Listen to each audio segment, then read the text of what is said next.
But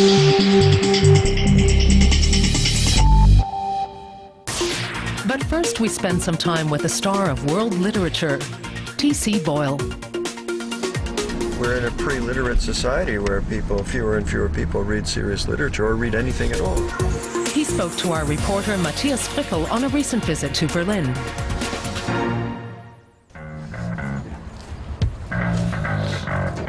TC Boyle has been a Rolling Stone and a punk, and he's dabbled in hard drugs. He says writing saved his life. Speaking to him makes it clear that TC Boyle is a man of letters, not a rock star. I never have time to do anything. Why? I have a very busy life because I'm writing all the time. I'm always working on something. But who's pushing you? I mean, you could decide for you. Workaholic. Me, yes, I'm a workaholic, absolutely. Because I realized a few years back that you usually write more novels before you die than after you die, so I better do it now. But you could have an easier life if you, well, took it a little slower. Yeah, but I can't do that. And furthermore, somebody has to pay taxes. I'm the last one working. I'm the last working man in America. Boyle's new book, The Women, is being released almost simultaneously in the United States and Germany. It'll be some time before the author can relax. You know what, Matthias, I just had an inspiration. For my 100th birthday, I'm going to rent this boat, and you're all invited for the party. What do you think? Great idea. How many years do we have to wait for? We have 40 years to wait. Yeah. When the master comes to town, his fans go weak at the knees. TC Boyle's readings are always sold out. I'd be happy to sign everybody's books and take you all back to California with me in a week, okay? No problem. No, the cab driver said, no more. And he shoved his way out of the car and tried to pull open the back door, but she held fast to the handle. Get out, he insisted. And it gave her a small pulse of pleasure to hear the tremor in his voice. The war was already won. 2 hours after he's finished the reading, TC Boyle is still signing his book and talking with his Berlin fans. Do you realize that strangers are taking your picture?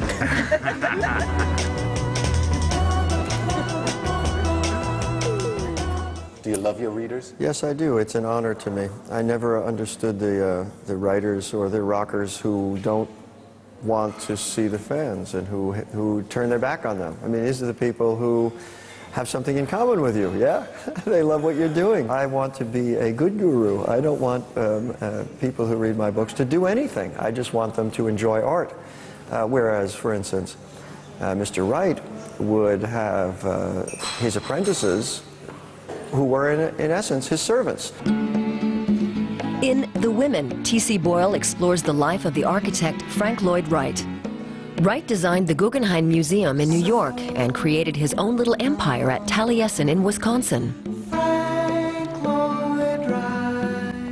15 years ago, TC moved into the first house Wright built in California. Since then, the architect's life and legend has fascinated him. My first impressions? Of peace, beauty abounding, of an old-world graciousness and elegance of line. And there was something more, too, a deep-dwelling spiritual presence that seemed to emanate from the earth itself, as if this were a holy place. If you think of yourself of the way things were going when you were much younger, and then you discovered writing, is it that writing saved your life? Yeah, it's true. I mean, it sounds like a ready-made-for-TV story, and it sounds a little corny, but it is true. I was, you'll be surprised looking at me now, but I was a really arrogant young punk, very disaffected. I didn't do what I was supposed to do. I got into a heavy scene of drugs and alcohol and all of that when I was growing up in New York. But gradually I began to realize that there's got to be something more than sitting in a dark bar every night with a bunch of deadheads. And I was reading books and beginning to write, and I just discovered what I could do. TC Boyle was at one time the singer with a band called the Ventilators. Their cover version of the blues song I Put a Spell on You plays on his homepage.